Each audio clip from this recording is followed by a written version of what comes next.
Hello folks, thank you for joining me. I'm Headley, another fat bearded man talking about records. This is a follow-up video to the one I made recently looking at folk rock duos. So that a lot of people watched that one, a lot of people commented, and thank you very much for the comments you made.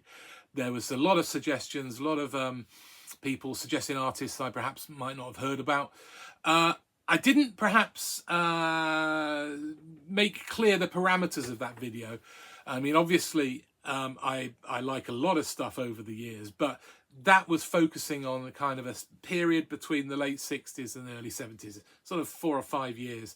And this is similarly going to be sort of bookended. This is all the records are early 70s. I don't think there's any 60s. I might be wrong. I'll let you know when we get to them. How about that? So yeah, so these are folk rock, maybe psych rock, maybe freak folk, maybe, I don't know. It's however you butter your toast, whatever you want to call them. But let's just go with folk rock. That doesn't mean that they're rocking necessarily, that they just have a kind of a folky aesthetic with more of a kind of a modern feel, I suppose. I say modern, late 60s, early 70s feel. Anyway, so yeah, so let's get on with it. I'm going to show 5 records, and I'll see if I can do it quickly because the last video just seems to went on and on and on.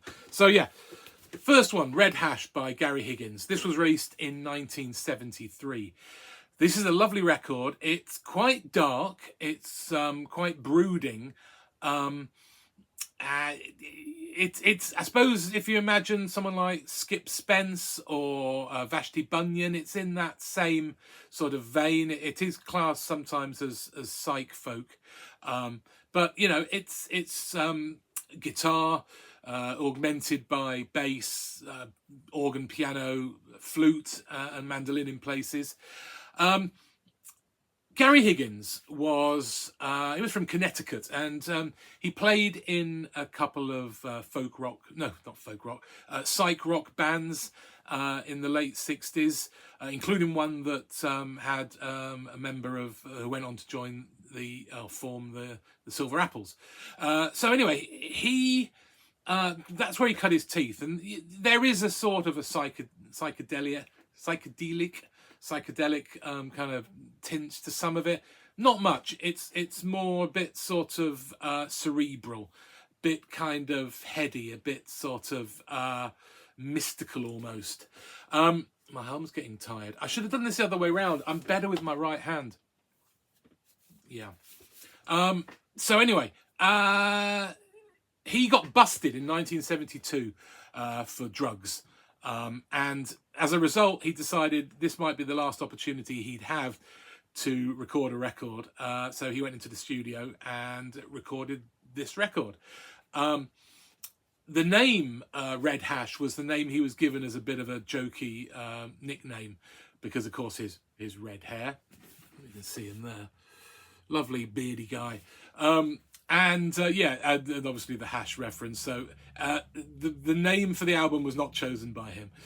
So yeah, so he recorded this quickly, and before the album was actually finished, he was sent away for 18 months or 2 years, depending on where you get your information from. And yeah, he obviously, without him promoting the record and touring, it disappeared without trace. I mean, it was only on a private press, so it was never going to be a massive seller. But yeah, it disappeared without trace, and in 2005, Drag City re-released it. This also came with an extra bonus 7-inch. Not really needed. These are a couple of tracks recorded a bit later. They're home recordings, they don't really fit in. I'm glad they didn't put it on the album, as bonus tracks. You don't sully the record, as it were. Anyway, yeah, it's beautiful in places, quite brooding, quite serious, but a very good record to check out.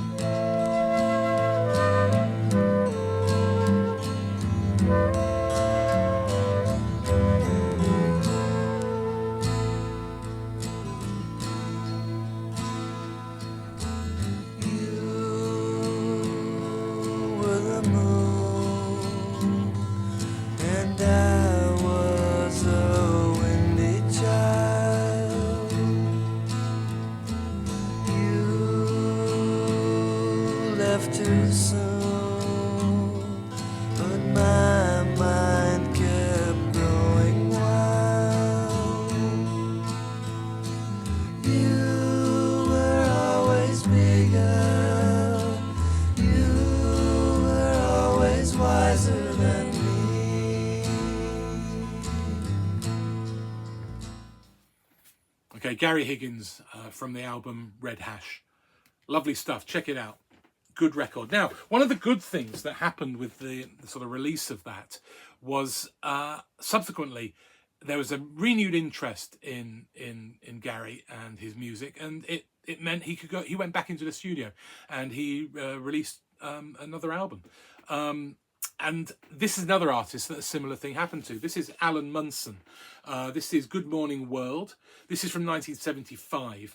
Now, Alan Munson was originally in a duo with a guy called Bill Cooley. And if I had that album that they released in 72, I think, called In Debt, it could probably have gone into my my previous video on folk rock duos, but I do not have it. So anyway, this was reissued on a Spanish label.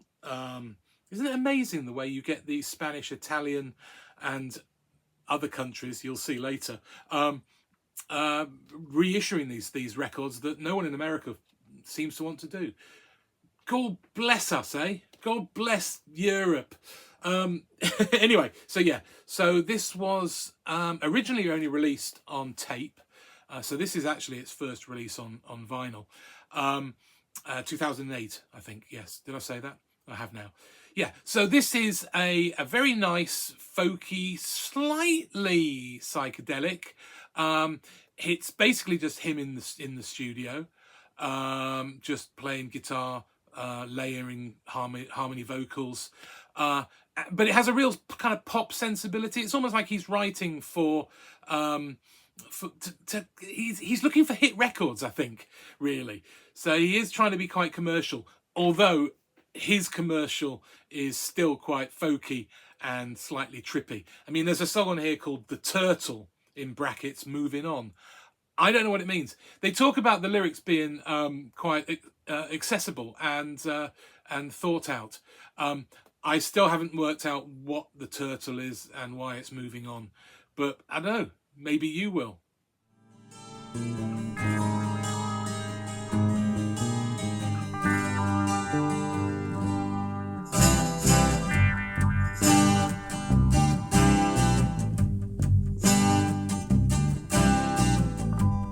Branches of the willow reaching toward the ground. Slow moving river, always ocean bound. Motion of the seasons, people on the go. They keep moving on through the cycles and the changes. They keep moving on, they never stay the same way.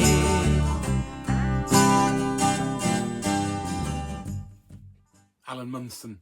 Might not be easy to get this in America, being that it's a Spanish reissue. However, I know that Sundays has released a kind of compilation of some of his earlier stuff and lots of tracks from this album, so you can probably get that in the States. Right, next up, Elise Weinberg, or Weinberg. This is called Grease Paint Smile. This was recorded in 1969, but never released. And this has finally been released. I think it was released in about 2015 on the Numero Group label. I love the Numero Group, they're great. And she was Canadian and grew up in Montreal, got into the folk scene, the sort of Greenwich Village stuff, moved to Toronto, which apparently had a very vibrant folk scene. I think Ian and Sylvia were there playing. And I'd never heard of this before. Apparently, there was an area called the Yorkshire cafe scene, Toronto's Yorkshire Coffee House district. Oh, I'm in Yorkshire. It's more beer than coffee house. No, it is coffee houses as well. Anyway, I'm digressing.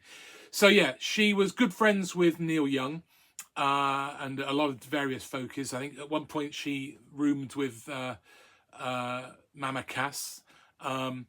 And she moved out to LA, the suggestion of Neil Young, and so she got involved with the whole Laurel Canyon crowd.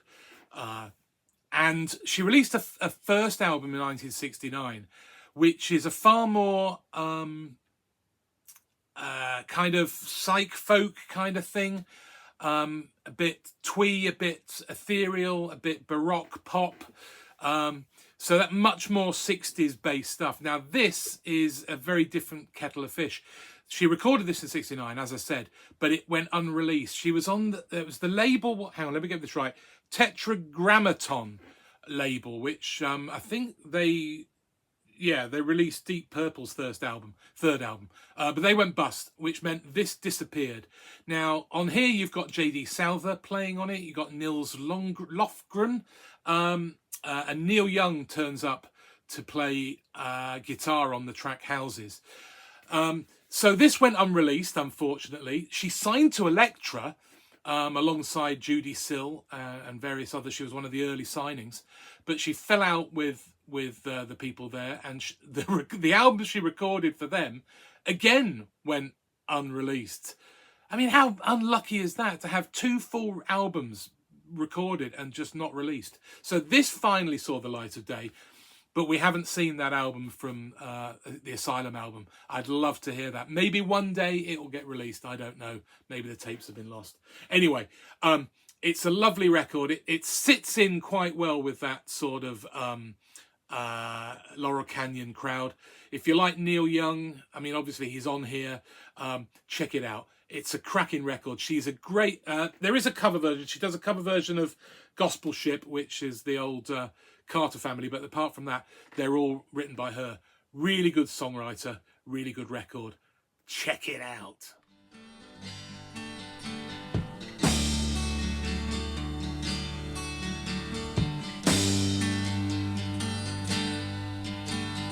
I could never make it in your house.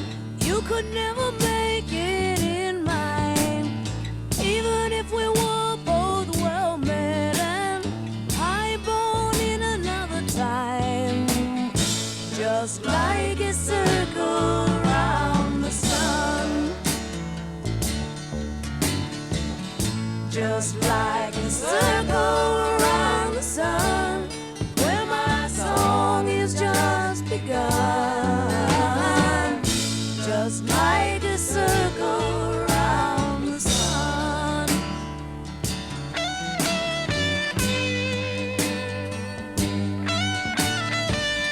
I could never make it in your jail. You could never make it in. Okay, next up, Larry Groce. I think it's pronounced Groce, a bit like the other fella.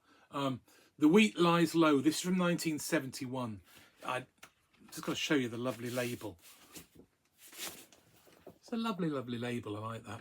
It's the Daybreak Records label. Now, this is his, I think, third album. His first one is a sort of very religious, gospel-y album. But it's his second album that why I found him. I was going down a sort of a Flying Burrito Brothers rabbit hole, and it has all kinds of various people like Doug Dillard, members of the Dillards. You've also got John Beeland and Gil Bow playing on that. They're not on this one, but this one is perhaps probably my favourite of his.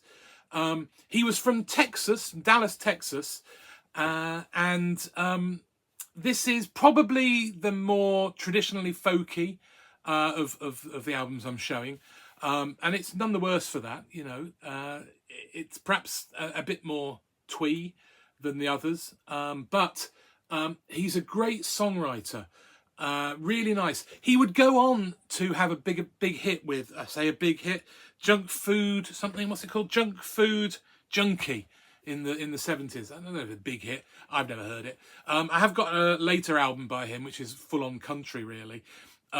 He'd actually end up, for those of you in America who were young in the 70s and 80s, you might know him from the copious recordings he made for Disney of children's records. So that's where he kind of made his name. He also started as the Mountain Stage radio show, and I think he was on that from its inception. He was the host from about 1980 something to well into the 2000s. Anyway, this is a great record. There is a cover version of "Girl from the North Country," Bob Dylan, which I could do without. I mean, he does it really well, but I could. He's a good songwriter. He should have just done another one of his own songs. Yeah, some of them are a bit more upbeat, a bit sort of kind of 60s folk, kind of slightly funny, maybe ragtimey. But there's some lovely acoustic numbers on here as well. If you haven't heard of Larry Groce, certainly his first couple of albums, they're really worth picking up. So this is from, as I said, 1971. Yeah, Larry Groce. Hello, the bird that sings for me before the dawn. Hello, the dog that plays without suspecting. I love the cat that looks for me when I am gone. I love the deer that stands beside his speckled fawn.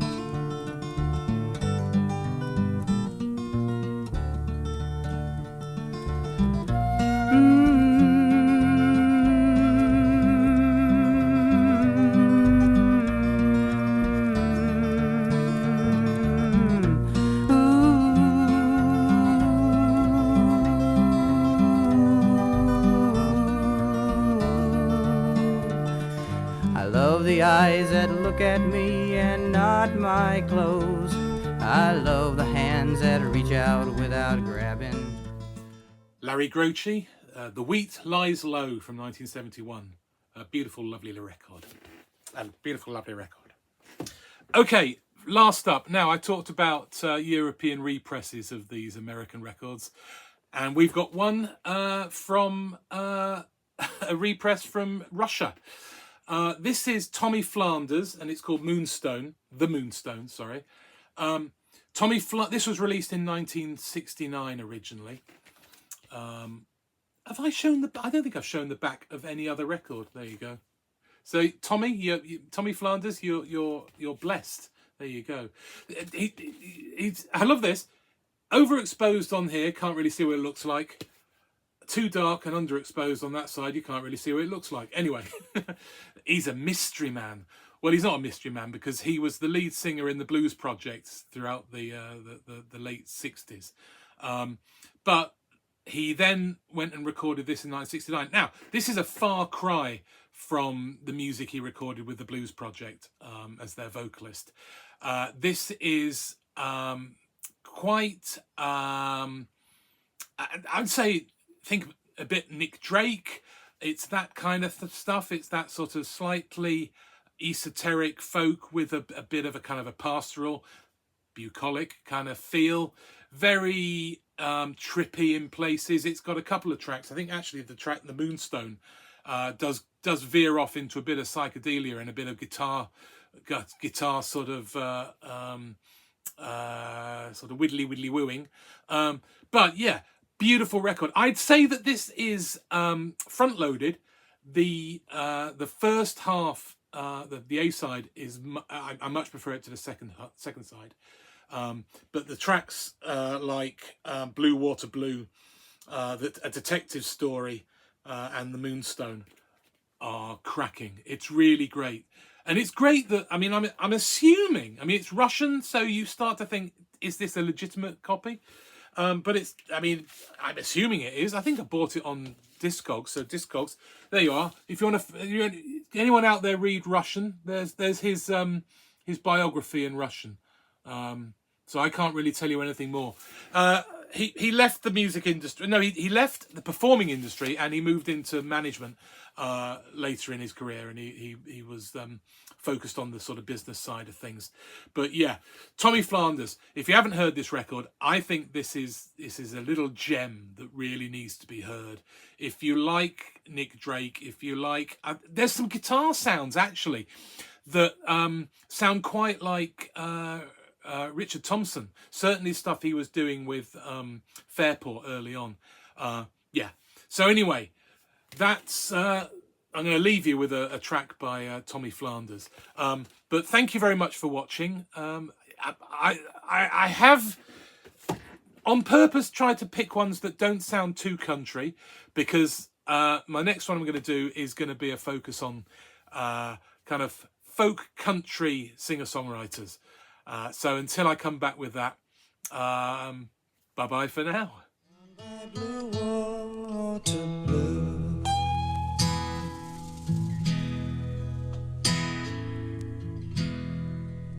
I took a shine to you,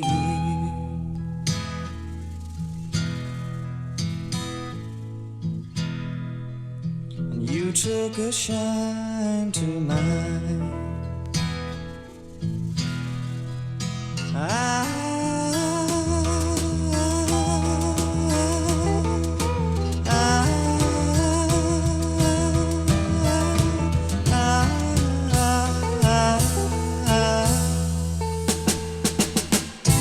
Wondrous fair beauty bright, take my hand this darkest night, for in the forest where we live, it's sometimes hard when so few give.